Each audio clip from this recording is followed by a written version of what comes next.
ఓం మహాగణాధిపతయే నమః. ఓం గురుభ్యో నమః. ఓం శ్రీమాత్రే నమః.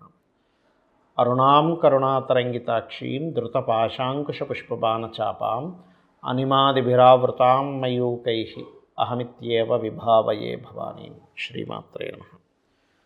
ప్రేక్షకులకి ఆ లలితాంబిక అమ్మవారి యొక్క అనుగ్రహం పరిపూర్ణంగా కలగాలని మనస్ఫూర్తిగా కోరుకుంటూ, ప్రధానంగా ఇక్కడ మనం ఈరోజు 16వ తేదీ నవంబర్ నుంచి 30 నవంబర్ వరకు ఉండేటువంటి గ్రహస్థితి రీత్యా 12 లగ్నాల వారికి, లగ్నాలు తెలియని వారు చక్కగా రాసి చూసుకోండి, ఏం తప్పలేదు. లగ్నము రాశి రెండు పనిచేస్తుంటాయి. అయితే ప్రధానంగా ఫస్ట్ మీరు ప్రియారిటీ ఇవ్వాల్సింది లగ్నానికి, దాని తర్వాత చంద్రుడికి ఇవ్వచ్చు, రాశికి ఇవ్వచ్చు. వారికి ఎటువంటి ఫలితాలు జరగనున్నాయి, ఏ విషయాల పట్ల జాగ్రత్త వహించాలి ఈ 15 రోజుల పాటు, అలాగే ఉన్నటువంటి గ్రహస్థితి ఏమిటి అనేటువంటిది కూడా చూసుకున్నట్లయితే, మీనంలో శని వక్రించున్నాడు, 28వ తేదీ నుంచి వక్రగతి పోతుంది. కుంభంలో రాహు, అదేవిధంగా కర్కాటకంలో గురువు వక్రించున్నాడు, కేతువు సింహంలోని, మరియు అదేవిధంగా చంద్రుడు కన్య నుంచి మీనం వరకు సంచారం జరుగుతుంది. అయితే ఇందులో రవి శుక్రులు తులారాశిలో ఉంటూ, రవి 17వ తేదీ నుంచి మారిపోతున్నాడు. శుక్రుడు కూడా ఏంటంటే 26వ తేదీ నుంచి వృశ్చికంలోకి మారిపోతున్నాడు. అయితే రవి కుజుడు బుధుడు కలిసి ఉన్నటువంటి ప్రదేశానికి రవి వెళ్తూ, ఈ యొక్క బుధుడు 24వ తేదీ నుంచి వక్రించుకుంటూ వెనక్కి వచ్చి తులలోకి వస్తున్నాడు. అయితే ఈ యొక్క గ్రహస్థితిని అనుసరించి ఎటువంటి ఫలితాలు జరుగుతున్నాయి, ఏ విషయాలు జాగ్రత్తలు తీసుకోవాలనేటువంటి అంశాలు చెప్తుంది. నేనైనప్పటికీ కూడా చెప్పిస్తుంది సాక్షాత్ లలిత అమ్మవారిగా భావిస్తూ ఒక్కొక్కటిగా మనం తెలుసుకుందాం. మకరం వారికి కనుక చూసుకున్నట్లయితే, మీ యొక్క రాశ్యాధిపతి 3వ స్థానంలో వక్రించి 2వ స్థానం వైపు వస్తున్నాడు. కాబట్టి కొంత ఆన్లైన్ రిలేటెడ్గా ఉండేటువంటి కొన్ని పేమెంట్స్ అనుకోండి, ఆన్లైన్ రిలేటెడ్గా ఉండేటువంటి కొన్ని విషయాలు అనుకోండి, కొంతవరకు అనుకూలమైనటువంటి దిశ వైపు వెళ్తూ ఉంటాయి. కొంత ఆన్లైన్లో చేసేటువంటి ఏవైతే మీరు ఫైనాన్స్ కోసం ప్రయత్నం చేస్తూ ఉంటారో అటువంటి వాటికి చాలా అనుకూలమైనటువంటి పరిస్థితులు మీకు చేకూరుతున్నాయి. ఇక ప్రధానంగా ఇక్కడ రైతులకి, రియల్ ఎస్టేట్ రంగాల్లో ఉండేటువంటి వారికి లాభాలు వస్తాయి. తద్వారా కొంతవరకు స్ట్రెస్, గొడవ కూడా ఉంటుంది. అదేవిధంగా సంతానం కోసం ప్రయత్నం చేసేటువంటి వారికి ఈ పక్షం అనుకూలంగా ఉంది. కాకపోతే మీరు అనవసరంగా కొన్నిసార్లు చూడండి, ఒక్కొక్కసారి మనం ధన విషయంలో కొన్ని ఏదో ఎవరో తెలిసిన వాళ్ళు సమాజంలో ఎవరో పరిచయం అయ్యారని ఇస్తూ ఉంటాం.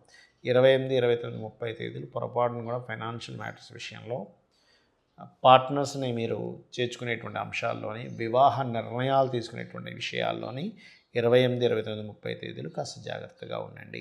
క్రియేటివ్ ఫీల్డ్లో ఉండేటువంటి వారికి కొత్త అవకాశాలు రానున్నాయి, అందులో ఎటువంటి సందేహం లేదు. సినిమా ఫీల్డ్ అనుకోండి, సీరియల్స్ అనుకోండి, ఇటువంటి ఫీల్డ్స్లో ఉండేటువంటి వారికి చాలా చాలా బాగుంటుంది. మరియు అదేవిధంగా ఇక్కడ గమనించుకున్నట్లయితే కొంత అప్పుల మూలంగా కొంత ఘర్షణ వాతావరణం జరగనుంది. కాబట్టి అప్పులు, మేనమామ వరుస వారు, బంధువర్గం వారితో కొంత ఘర్షణ జరిగిన తర్వాత కొన్ని లాభాలు కూడా మీకు చేకూరుతాయి. ఇక ప్రధానంగా ఇక్కడ ఈ దశమ స్థానంలో శుక్రుడు ఉన్నందుకు ఇందాక మనం చెప్పుకున్నట్టుగా బ్యాంకింగ్, క్రియేటివ్ రిలేటెడ్ ఒకటే కాకుండా బ్యాంకింగ్ సెక్టార్స్లో ఉండేటువంటి వారికి కూడా కొత్త అవకాశాలు రానున్నాయి, అందులో ఎటువంటి సందేహం లేదు. అలాగే మరొక విషయం ఏంటంటే, ఇక్కడ మీకు మరింత ధనపరమైనటువంటి విషయంలో బాగుండాలి అని అనుకుంటే కనుక మీరు దుర్గానామాన్ని ఎక్కువగా స్మరిస్తూ ఉండండి. లలితా సహస్రనామాల యొక్క స్తోత్ర పఠనం చేస్తూ ఉండండి. తాతగారి ఆస్తికి సంబంధించిన విషయంలో కొన్ని వివాదాలు ఏర్పడనున్నాయి. కాకపోతే ఇక్కడ కొంచెం అష్టమాధిపతి నీచభంగ రాజయోగంలో ఇంతకాలం ఉన్నాడు కాబట్టి కొన్ని సద్దుమణుగుతాయి కూడా.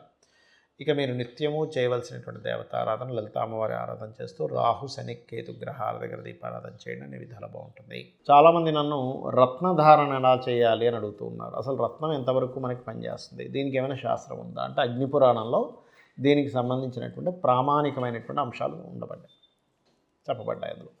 అయితే చాలామంది రత్నాన్ని ఎంపిక చేసుకునేటువంటి విషయంలో ఏదైతే రత్నం ధరిస్తారో ఆ అధిపతి ఎవరైతే ఉంటారో, ఉదాహరణకి చంద్రుడు బాలేడు, ముత్యం పెట్టేసుకుందాం, సూర్యుడు బాగలేడు, లేకపోతే కెంపు పెట్టేసుకుందాం అనే ధోరణిలో పెట్టుకుని ఉంటారు. కానీ అది పూర్తిగా తప్పు.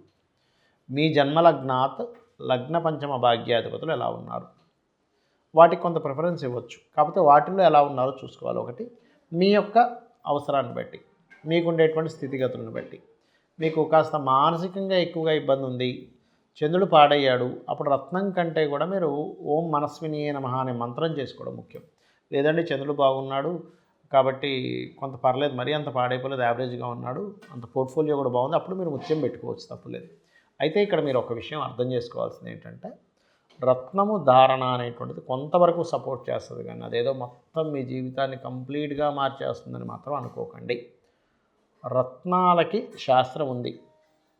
రత్నం ధరించడం వల్ల కొంత మంచి జరుగుతుందని ఉంటుంది, కానీ మీ కర్మల్ని పూర్తిగా మార్చేసే శక్తి రత్నాలకి వాటికి ఉండదు. కేవలం మీరు చేస్తున్నటువంటి కర్మలు, మీరు అనుభవిస్తున్నటువంటి కర్మలు, మీరు పూర్వజన్మలో చేసినటువంటి కొన్ని కర్మల వల్లే ఇప్పుడు మంచిగా చెడుగా అనుభవిస్తున్నాం అనేటువంటి మీకు జ్ఞానం కలిగే వరకు కూడా మిమ్మల్ని మీ కర్మ వదిలిపెట్టదు, గుర్తుపెట్టుకోండి. దానికి దేవతారాధన, ఒక దానం ఇవ్వడము, మీలో మార్చుకోవడం అనేటువంటి చేయాలి ప్రధానంగా. అంతేగాని రత్నం పెట్టేసుకుంటున్నాం కదా అని కదా. అయితే ఇక్కడ రత్నం ధారణ చేసేటువంటి విషయంలో కూడా కొన్ని జాగ్రత్తలు తీసుకోవాలి. ఎలాగా అంటే, మీకు నడుస్తున్నటువంటి మహాదశ ఏమిటి, ఆ మహాదశానాథుడు నిజంగానే మంచి ఫలితాలు ఇచ్చే దాంట్లో ఉంటేనే రత్నధారణ చేయాలి. లేని పక్షంలో ఆ రత్నానికి సంబంధించింది దానంగా ఇవ్వమని చెప్పింది శాస్త్రం. అంటే ఏదైనా ఆలయంలో అమ్మవారికి కొంతమందికి శని మహాదశ నడుస్తుంది, అప్పుడు నీలం పెట్టుకుందాం అనుకుంటే శని బాగోపోవడం వల్ల ఇంకా ఇబ్బంది పడుతుంది, అప్పుడు రత్నం పెట్టుకోవడం వల్ల ఎటువంటి ఉపయోగం ఉండదు, ఇంకా ఎక్కువ ఇబ్బంది ఇస్తూ ఉంటుంది. ఎందుకంటే అదే రత్నాన్ని, నీలాన్ని తీసుకెళ్ళి మీకు దగ్గరలో ఆలయంలో ఉన్నటువంటి అమ్మవారికో అయ్యవారికో ఎవరికో ఒకరికి వాళ్ళ హారంలోనో గాజుల్లోనో రకరకాల వాటిలో ధరింపజేయడానికి అన్నట్టుగా నువ్వు ఇవ్వగలిగితే అప్పుడు మీకు బాగుంటుంది, గుర్తుపెట్టుకోండి. అలాగే మరి కొన్నిసార్లు ఆరోగ్య సంబంధించిన సమస్యలు ఉన్నప్పుడు కెంపు ధరించవచ్చు అంటారు, కానీ కెంపు ఎలా మీ జన్మజాతకంలో రవెలా ఉన్నాడో చూసుకోండి. అదేవిధంగా కొంత మనిషిలో అంటే కొంత పుష్టి రావడానికి, కొంత గురుబలం పెరగడానికి కనకపుష్య రాగాన్ని ధరిస్తారు. బిజినెస్ ఇంప్రూవ్మెంట్స్కి బుధుడిని ధరిస్తారు, అంటే పచ్చ ధరిస్తారు.